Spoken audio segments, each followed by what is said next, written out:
Welcome to Doki's Out. Kindly share what you use when you have a cold. Right? Here are my oils that I put in very hot water with herbs, and that's what I use to steam. Kindly subscribe to Doki's Out. I'll be very happy to grow the YouTube family with you. This is the Pearl of Africa, and this is what some of us do when we have a cold. Apart from the conventional medicine, we do something extra. Oh, yeah, to open up the lungs.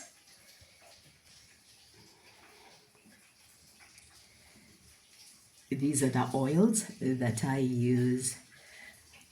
Whatever my ancestors tell me, whatever mood it is, that's what I use. Nevertheless, they are all very helpful. And in here are the herbs. It may not be as super clear, but those are the herbs. I harvest them fresh from the trees.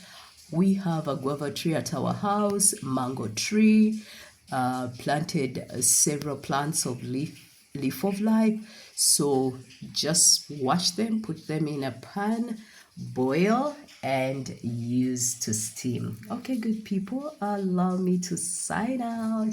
And of course, not forgetting to drink a lot. Yes, I have to drink a lot, been taking a lot of warm drinks. Kindly share what you do from your countries. Share what you do when you have cold. Okay, good people, allow me to sign out. Bye.